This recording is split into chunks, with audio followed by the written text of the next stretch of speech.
Were you guys able to park in our lot? We're in the left drive-through. Oh, I'm in the right. Are you? Nice. All right. So I'm gonna kind of start a little bit differently this morning, or this afternoon, I guess. So we're going to be talking about a parable, but I kind of want to approach it from a different way than what we had so far with the parables. I want to begin by telling you guys about me, like who I am. So this will give you some insight into that which is done. Okay. So I was born colicky, and that meant that I didn't leave the hospital right away.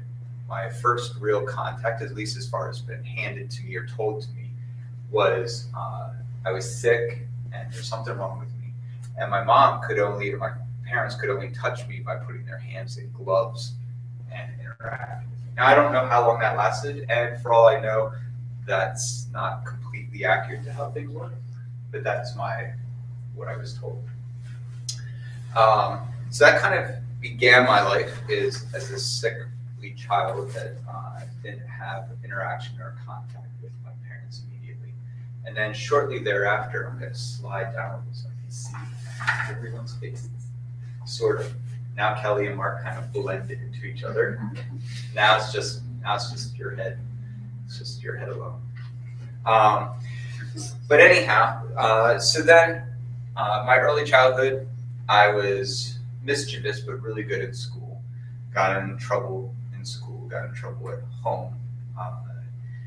Then junior high, I was diagnosed as being smart, and that's how it felt, because in my household, intelligence was not necessarily regarded highly. And so that caused some other problems, and I was really lazy in school. I was a bad student. I didn't like doing homework. I figured out how to work the system, and all these things. Another thing that just floods my memory is that in sixth grade, I had the worst case of dandruff, and this girl that I had a crush on sat behind me. And I'd just be like, oh my gosh, you're getting dandruff on my desk. You want to talk about the most horrific thing as a junior high boy with the person you have a crush on? So anyhow, and in junior high, I had size 13 feet and was like a 5-foot person. So I looked like a clown. Also, in junior high, I had an overbite. It was awesome because no one could pronounce my name until they realized that Beaver and Sheaver rhymed. Then all of a sudden, everyone knew how to pronounce my name, and I was Donald Sheaver Bucky Beaver. And so that was junior high.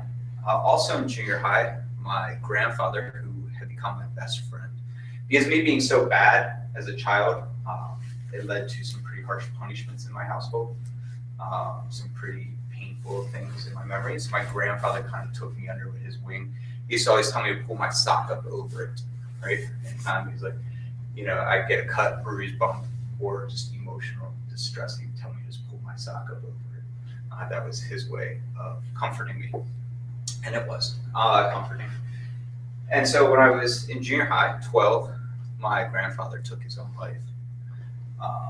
And in that suicide disrupted me immensely.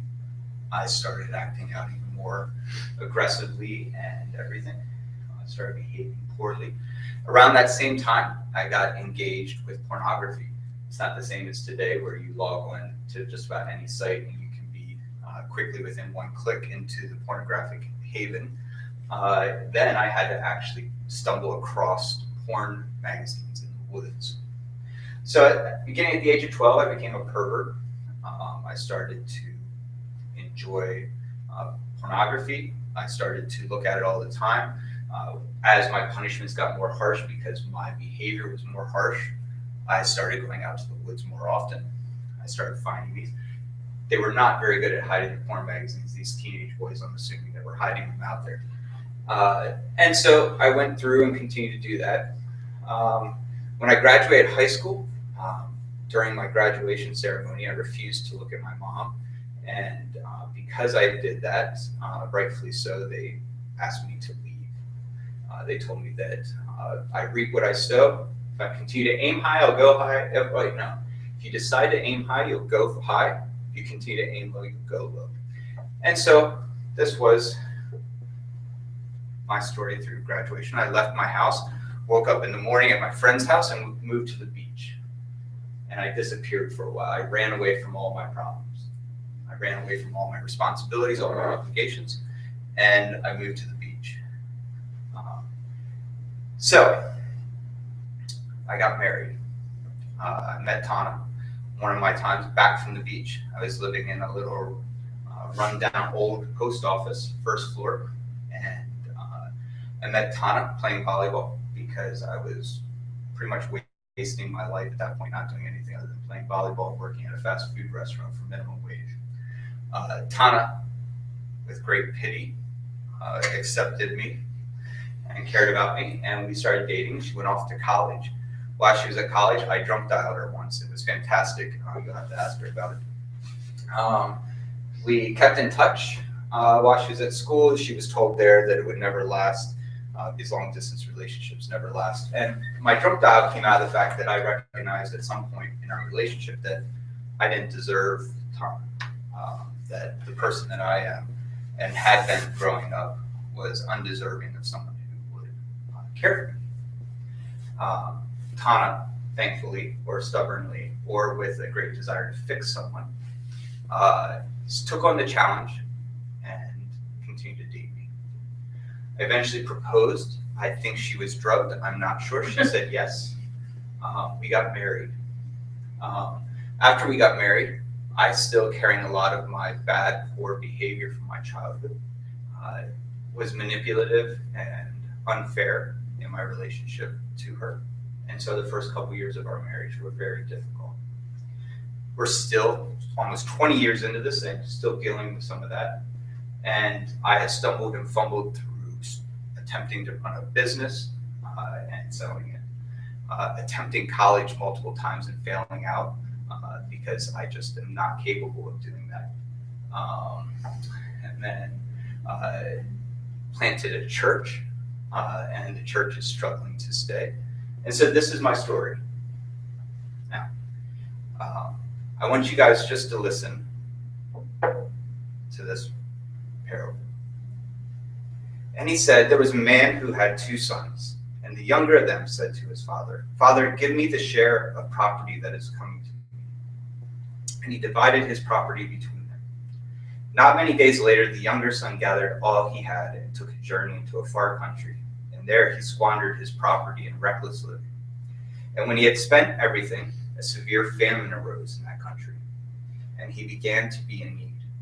So he went and hired himself out to one of the citizens of that country, who sent him into his fields to feed pigs. And he was longing to be fed with the pods that the pigs ate, and no one gave him anything. But when he came to himself, he said, how many of my father's hired servants have more than enough bread? But I perish here with hunger. I will rise and go to my father, and I will say to him, Father, I have sinned against heaven and before you. I am no longer worthy to be called your son. Treat me as one of your hired hands. And he arose and came to his father. But while he was still a long way off, his father saw him and felt compassion, and ran and embraced him and kissed him. And the son said to him, Father, I have sinned against heaven and before you. I am no longer worthy to be called your son. So, this story of the prodigal son has been immensely important to me as it reflects my life. But I've lived most of my life in that first part up until what I just read. I squandered everything away. I failed to be the person that I was supposed to be. All of these things. And I feel as though I sinned against heaven and against God. And if I could just be a slave in your household, a servant in your household. Now, the thing that's important about this parable is that the parable doesn't end there. See, the young man that ran away, he says, I've sinned against heaven and against you. May I be a servant in your household. The father, in this story, I would imagine to be God, says, no, that is not what happened.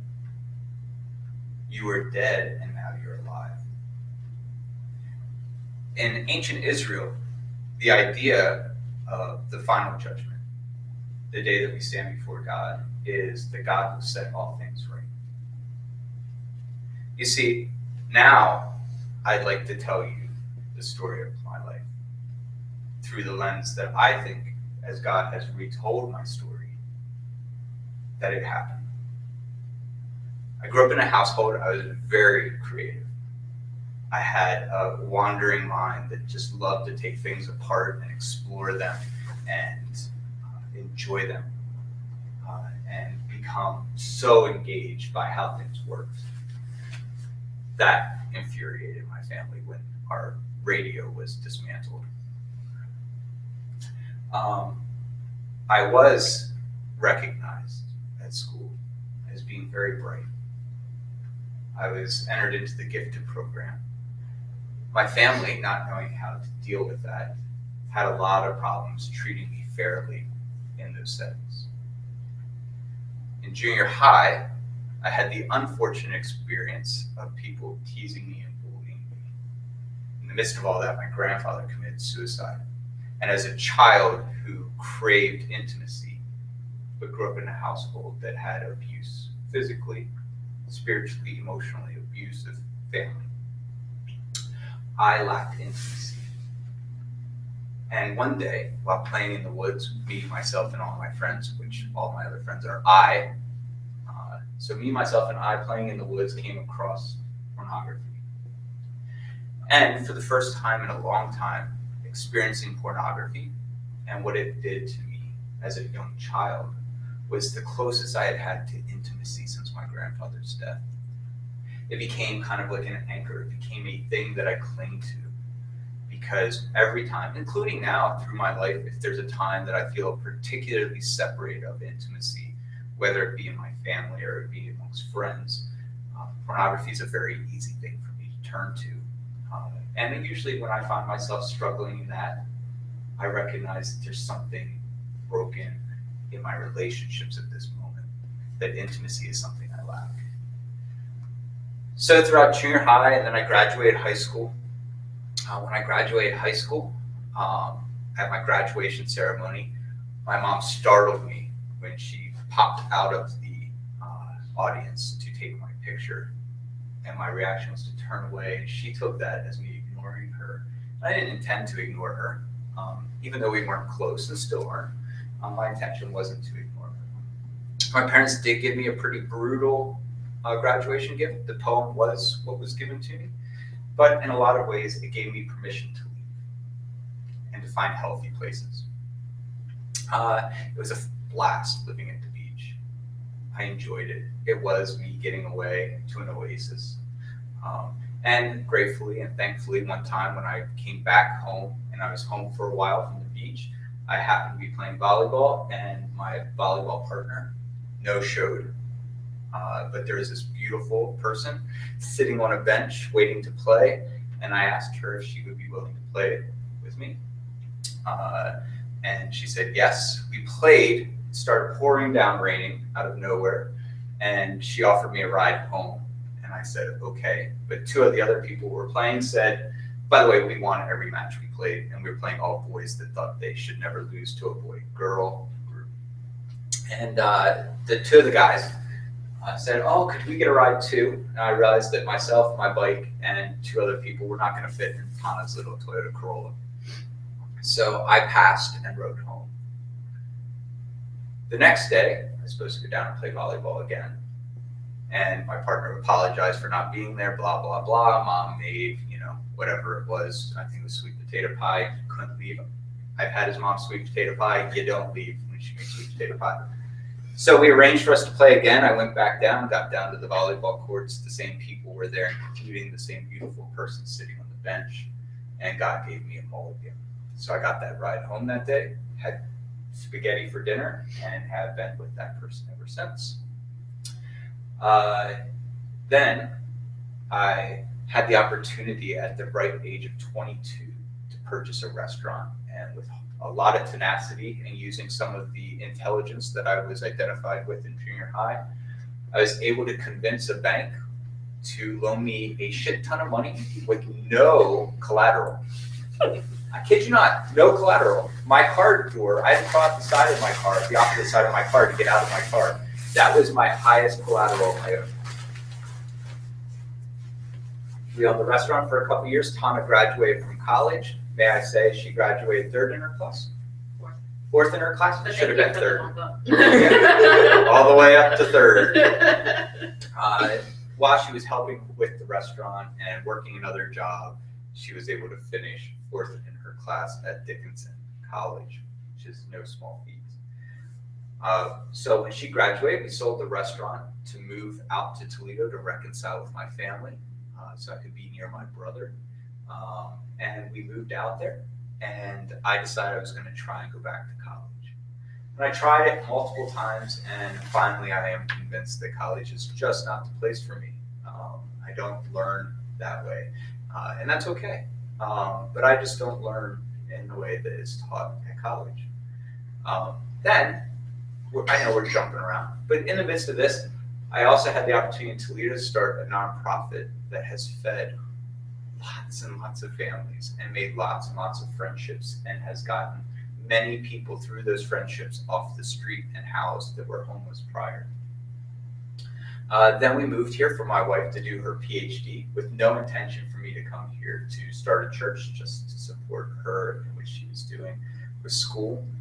And God saw fit to allow me to pastor a small, beautiful community. So, I want to ask you guys, as a blend of ask and tell. I think we all have parts of our story that we need retold. For the longest time, I walked around really believing I was a pervert because of pornography, because of the things I wrestled with in life.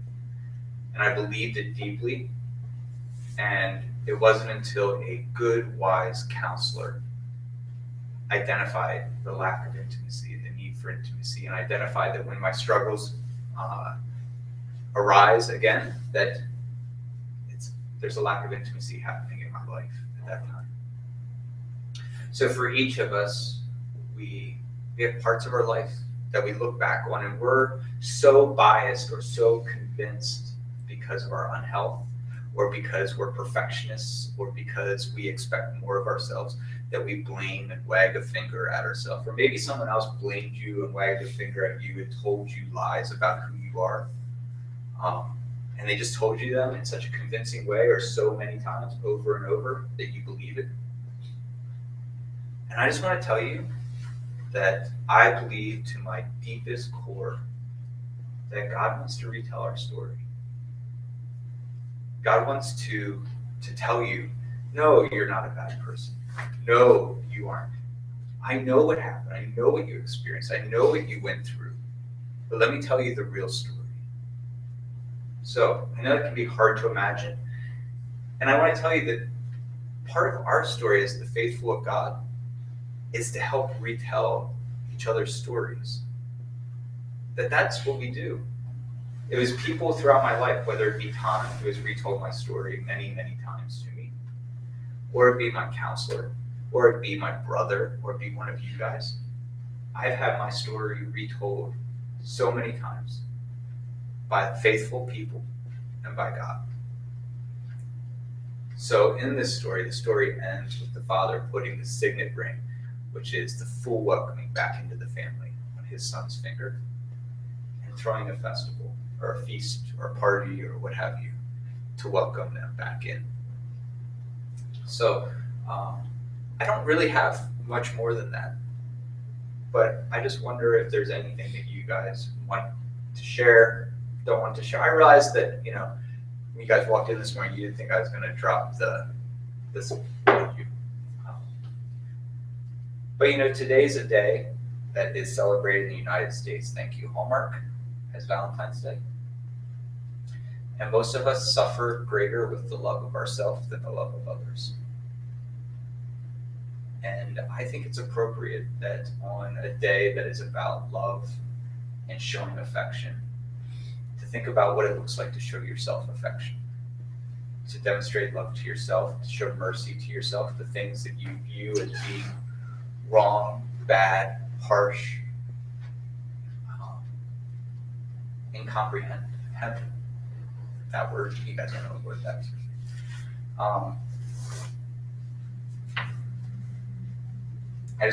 Does anybody have any thoughts or questions?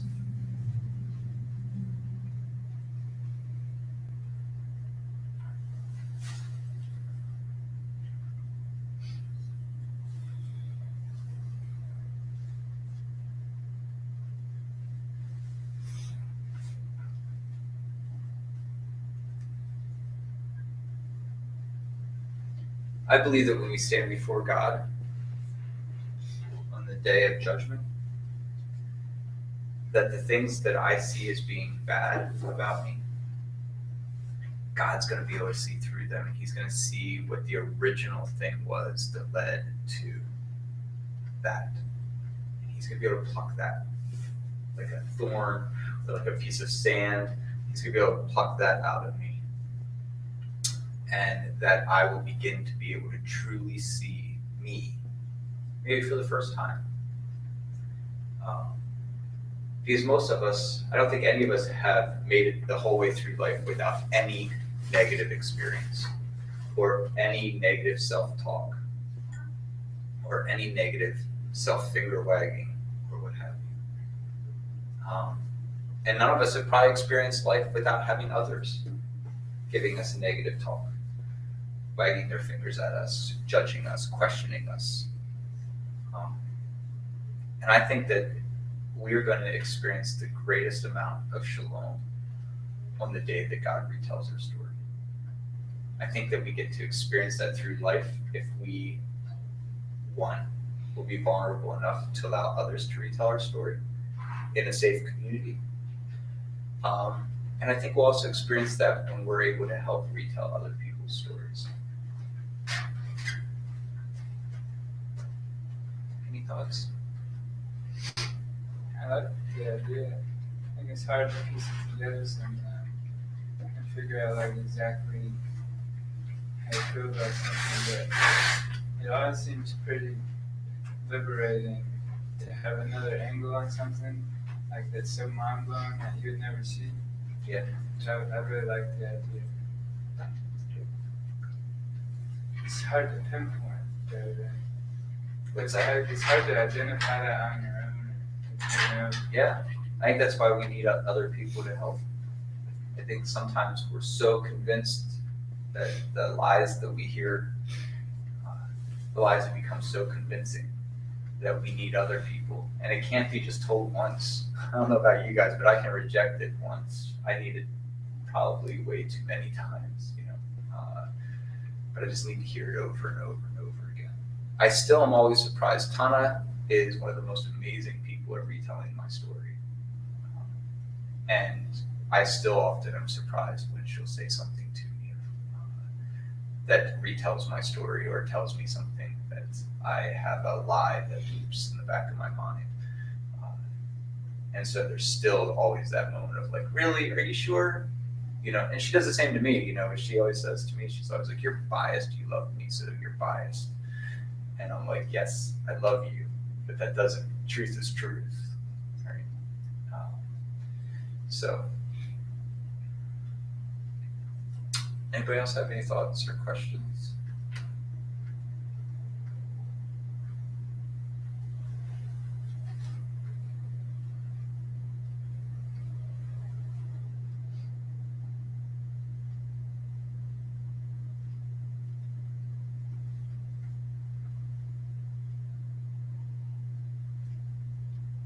Last week we talked about how Jesus is sitting at table, right, with tax collectors and sinners, and the Pharisees come in and are like wagging their finger at Jesus for doing that. And he tells these two really strong parables three parables, two, about the lost sheep and how you've lost the sheep and it's your fault the sheep is lost, and then your job is to go and retrieve them.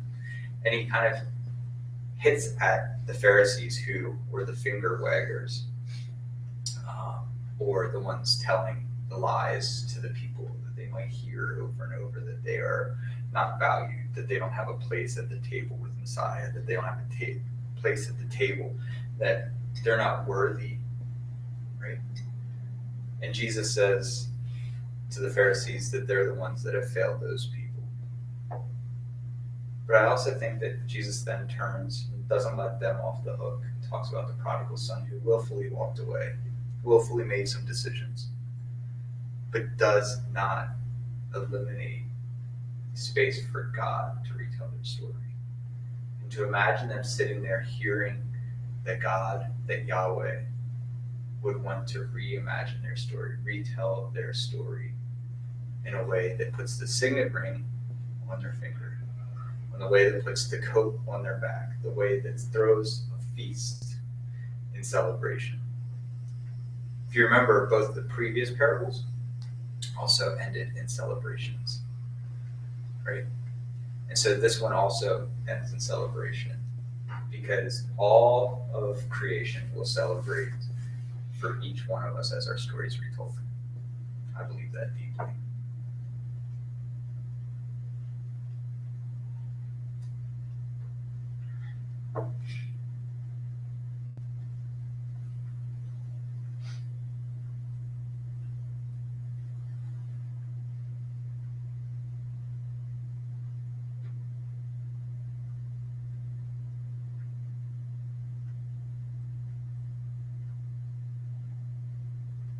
I was trying to think about, before this morning, think about something I could have you guys do to add some physicality to this, to maybe write down something and then burn it or whatever it might be.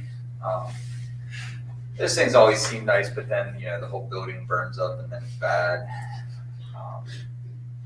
But I do want you guys to really take some time, whether it be today or this week, and honestly for the rest of your life, and start pinpointing those lies and think about how you would retell those stories. I wasn't a bad kid. I was a kid. I wasn't out of control. I wasn't beyond. I wasn't a menace to society. My mom had some mental distress and anxieties that maybe her story needs to be retold in. And I'm not the person to retell her story because of the pain that comes out of that relationship. But to hear and to think and begin to believe that I was a good kid is still sometimes a hard story to remember. It's still hard for me to realize that that I still am smart, and that being smart is good, and being smart doesn't mean that I'll have a diploma on my wall, and that doesn't change who I am. And those are all hard things to process.